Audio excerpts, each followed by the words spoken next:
ഇന്ന് റിലീസായ പാരഡൈസ് എന്ന സിനിമയുടെ റിവ്യൂയിലേക്ക് എല്ലാവർക്കും സ്വാഗതം.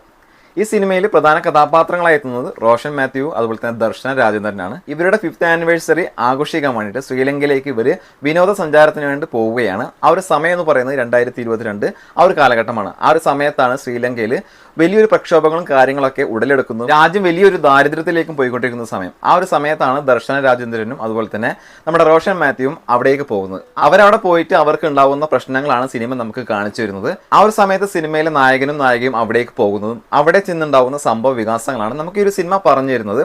ശ്രീലങ്കയുടെ ഭംഗിയും കാര്യങ്ങളൊക്കെ നമുക്ക് നല്ല രീതിയിൽ തന്നെ കാണിച്ചു തരുന്നുണ്ട്. അതുപോലെ തന്നെ 2022 ശ്രീലങ്കയിൽ അവരുടെ ജനങ്ങൾ അനുഭവിച്ച ഒരുപാട് കഷ്ടങ്ങളും ദുരിതങ്ങളും ഒക്കെ നമുക്ക് കാണിച്ചു തരുന്നുണ്ട്.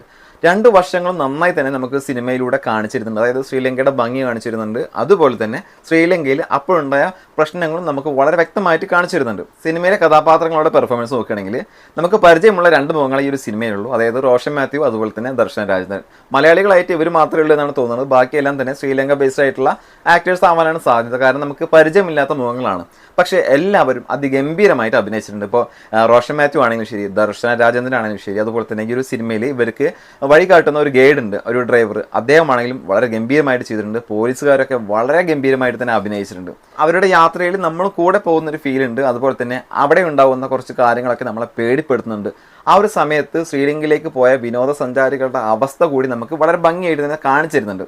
എല്ലാം കൊണ്ടും സിനിമ ഗംഭീരം തന്നെയാണ്, അതിലും മാറ്റമൊന്നുമില്ല, എതിർ അഭിപ്രായമില്ല. പക്ഷേ നമ്മൾ ഒരു സിനിമയായിട്ട് കാണാൻ പറ്റുന്ന ഒരു സിനിമയല്ല, ഒരു റിയലിസ്റ്റിക് സിനിമയായിട്ട് കാണിച്ചു വരുന്ന ഈ ഒരു സിനിമ വളരെ സ്ലോ ആയിട്ടാണ് പോകുന്നത്. പ്രത്യേകിച്ചിട്ട് ഒരുപാട് ഭാഗങ്ങളൊക്കെ ലാഗ് അനുഭവപ്പെടുന്നുണ്ട്. പക്ഷേ സിനിമ 2 മണിക്കൂർ തികച്ചില്ല താൻ. ഇത്രയും ലാഗായിട്ട് പോയിട്ട് പോലും സിനിമ 2 മണിക്കൂറില്ല. അതായത് ഒരു സിനിമയായിട്ട് നമ്മുടെ മുന്നിലേക്ക് എത്തേണ്ട ഒരു വിഷയമല്ല ഇത്, ഒരു ഡോക്യുമെൻ്ററി. അത്ര മാത്രമേ ഈ സിനിമയെ നമുക്ക് വിലയിരുത്താൻ പറ്റുള്ളൂ. ഇതൊരു സോഷ്യൽ മീഡിയ പ്ലാറ്റ്ഫോമിലൂടെ അല്ലെങ്കിൽ OTT-യിലൂടെയൊക്കെ ജനങ്ങളിലേക്ക് എത്തിക്കുകയാണെങ്കിൽ ആളുകൾ കൂടുതൽ കാണുമായിരിക്കും, ഒരുപാട് പ്രശംസയും കിട്ടുമായിരിക്കും. പക്ഷേ സമയവും അതുപോലെ തന്നെ പൈസയും മുടക്കിയിട്ട് തിയേറ്ററിലേക്ക് പോയി കാണേണ്ട ഒരു സിനിമയാണെന്ന് ചോദിച്ചാൽ എനിക്ക് 2 അഭിപ്രായമുണ്ട്. സമയവും പൈസയും ഉള്ളവർക്ക് പോയി കാണാവുന്നതാണ്, അല്ലാത്തവർക്ക് ഒരു പക്ഷേ ഇഷ്ടപ്പെട്ടെന്ന് വരില്ല.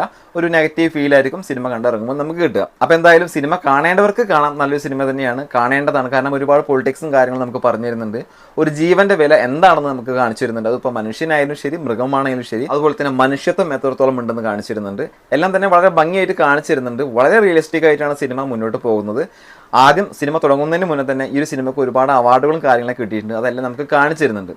അപ്പോൾ ഒരു അവാർഡ് സിനിമയാണ്. ആ ഒരു ലേബലിൽ ഈ ഒരു സിനിമ കാണാൻ ഇഷ്ടപ്പെടുന്നവർക്ക്, ഈ ഡോക്യുമെൻ്ററി സിനിമകളൊക്കെ ഇഷ്ടപ്പെടുന്ന ആളുകൾക്ക് തീർച്ചയായിട്ടും 100% ഇഷ്ടപ്പെടുന്ന ഒരു സിനിമയായിരിക്കും. അല്ലാത്തവർക്ക്, അതായത് ഒരു ആസ്വാദനം, ഒരു എൻജോയ്മെൻറ്റ്, ഒരു എൻ്റർടൈൻമെൻ്റ് ഒക്കെ പ്രതീക്ഷിച്ച് പോകുന്ന ആളുകൾക്ക് ചിലപ്പോൾ ഈ സിനിമ ഇഷ്ടപ്പെട്ടെന്ന് വരില്ല. അപ്പോൾ എന്തായാലും സിനിമയുടെ റിവ്യൂ നിങ്ങൾക്ക് ഇഷ്ടമായി ലൈക്ക് ചെയ്യുക. സിനിമ കണ്ടവർ നിങ്ങളുടെ അഭിപ്രായം താഴ്ന്ന് കമൻറ്റ് ചെയ്യുക. കാരണം ഈ റിവ്യൂ കാണുന്ന ആളുകൾക്ക് ഒരു ഡൗട്ട് ഉണ്ടാവും, സിനിമ കാണണോ വേണ്ടോ എന്ന്. അപ്പോൾ കണ്ടവർ നിങ്ങളുടെ അഭിപ്രായം താഴെ രേഖപ്പെടുത്തുകയാണെങ്കിൽ അത് ഒരുപാട് ആളുകൾക്ക് ഉപകാരപ്പെടുന്ന ഒരു സംഭവം തന്നെയായിരിക്കും. അപ്പോൾ മറ്റൊരു ദിവസം മറ്റു വീഡിയോ കാണാം. അതിലേക്കും ബൈ ബൈ.